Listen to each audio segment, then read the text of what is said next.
pressing start. That's all right, the show must go on. Alright.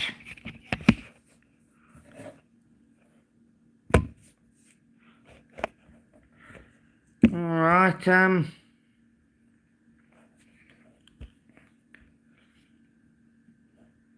I'm gonna do some stamps, guys. But I've got my friend here, Alex, that knows much more than me. And, yeah. Go for your life, Alex. Well, about history, not about, certainly not about stamps or coins. Good evening, collectors. Earlier today, I was shown a, and I'll let someone else do the camera work here, but this collection of stamps you can see a portion of here. As you can see, English monarchs from 1066 to Elizabeth II. You can fold it in half if you want to. Like I say, we'll leave the camera work to you. Well, But, okay. As long as our audio is fine, and we'll let the chat advise us of Alright. that. Let's start with that many. That's fine. As stated, I'm happy to take any questions that folks have about any of this lot. And yes, as you can see, it's a pretty British looking thing. So the homework I did need to do this afternoon was finding out a little bit on al-Quwain. That's a British protectorate from 1820 through to 1971, when it appears these are stamped. Now, when I first saw this, obviously I thought this was ridiculous. Well, no, it looks more British than British. My first thought was that it would be from somewhere like Gibraltar or the Falkland Islands, or somewhere that has a very self-consciously British population, and they all sort of paint Union Jacks on their roofs, and the only thing you can get to eat is chips and egg, that sort of thing. Can I say one thing? Go ahead. I found these in my collection looking for the Spew Queen. I didn't even know I had those. I know, you've been looking for her for quite some time today. 3 days. Indeed. So, al-Quwain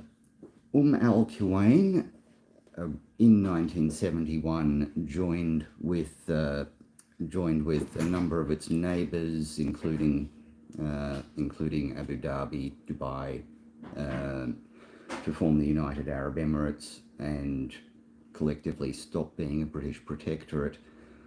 That's a different arrangement to being a colony. It's not something that was done in their case until 1820, and that's when that whole practice began. Being colonized, one of this lot turns up in a boat. They start building towns and introducing diseases. With a protectorate, usually whoever's in charge has a pre-existing agreement with the British, and they handed control of the military and external affairs. But otherwise, a protectorate is what we would call an autonomous client state, more or less.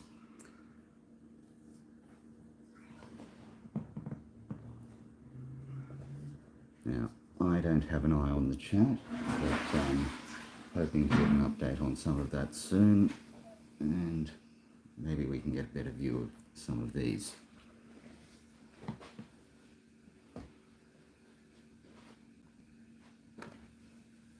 What's the chat look like, man? What? What's the chat look like?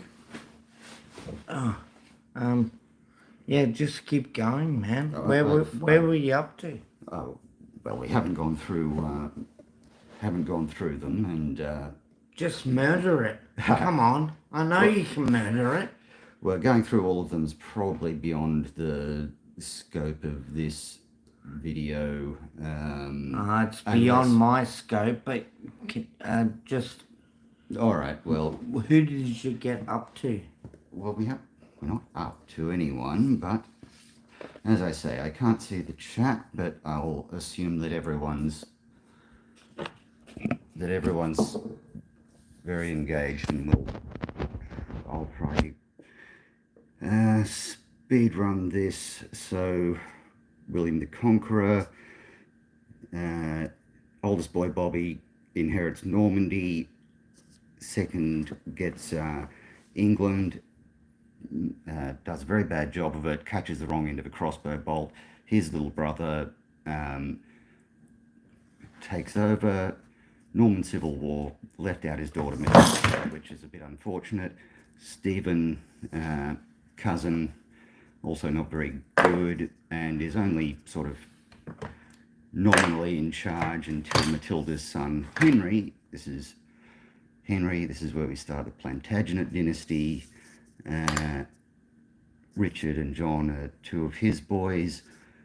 Second, famously not very good at it, and Henry III becomes king quite young, which is good. Allows everyone to forget that they invited the French to invade the country.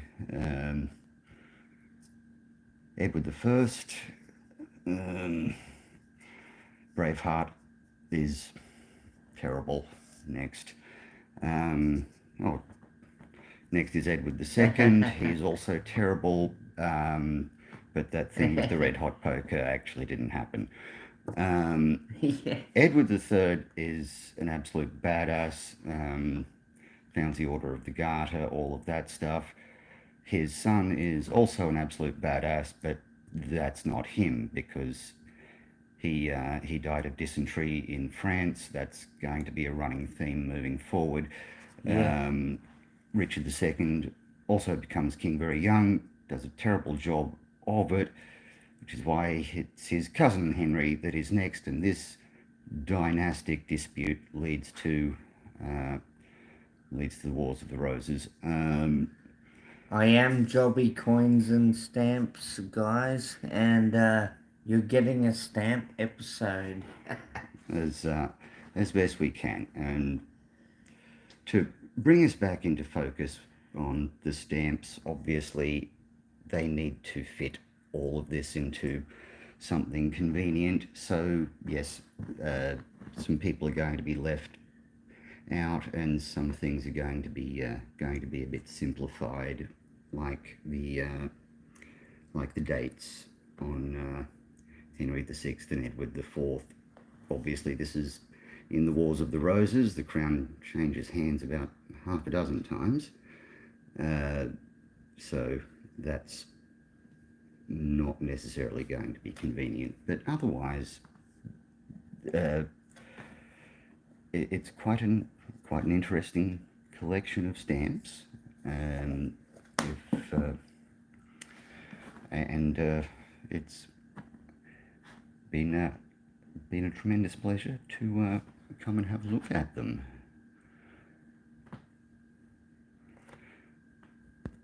Anyway, I'll put this down because I have literally no idea what I'm doing with it.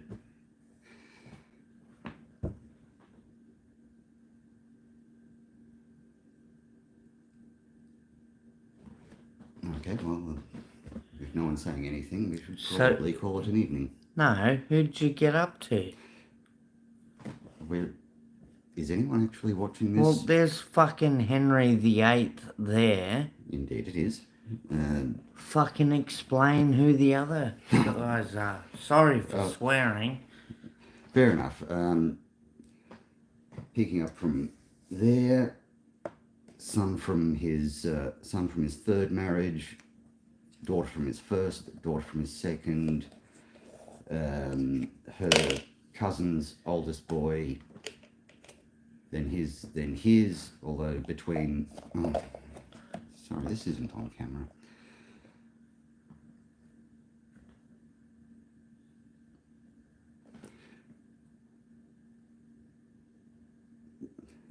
This is outside the frame of what's being, you're supposed to do the camera work, man. What I'm pointing to is not on frame.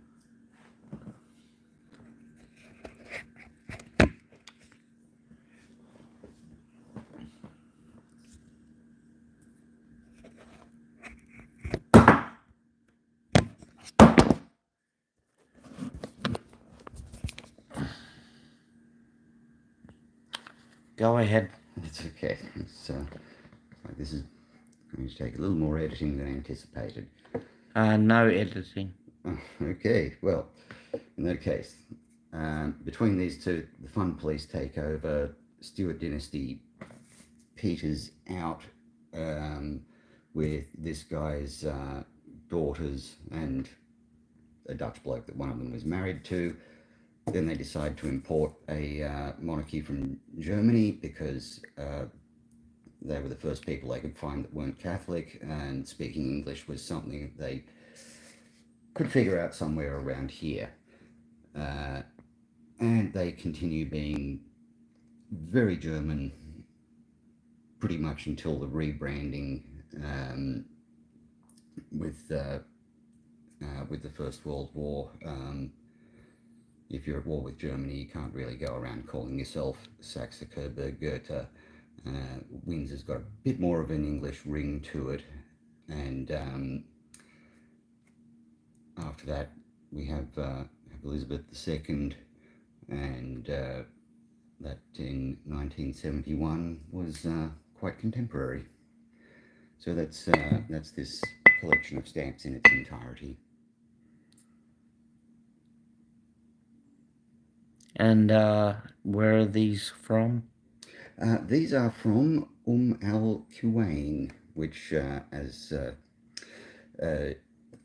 1971 joined with several of its neighbours to become the United Arab Emirates. They were already sort of united under the Grand Maritime Treaty in 1820 when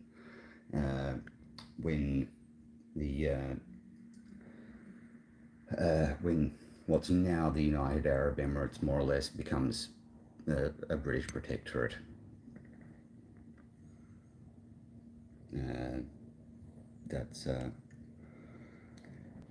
So that's where al-Quwain is.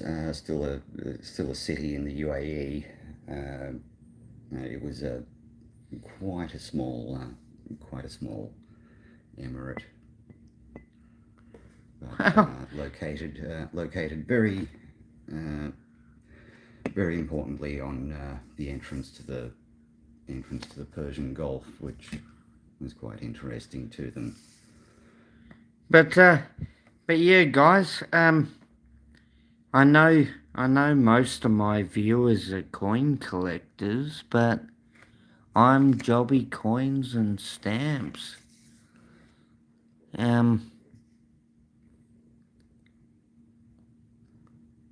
Beautiful. They are indeed, and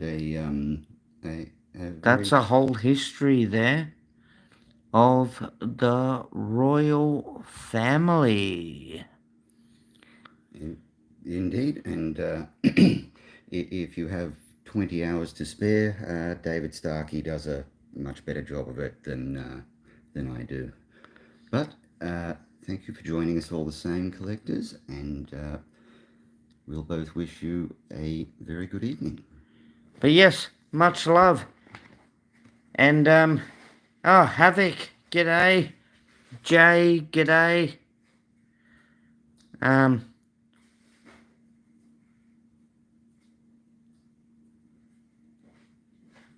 Oh, I can't see. That's okay. We can probably Um, do that. Short and sweet's probably better.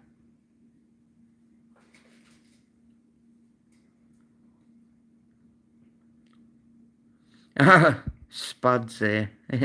Legend. Check out Spud. Big shout out to Spud. I'm pretty sure you got my text messages. You're oh mate. Oh, I've been laughing all day, Spud. But yeah, stamps and coins.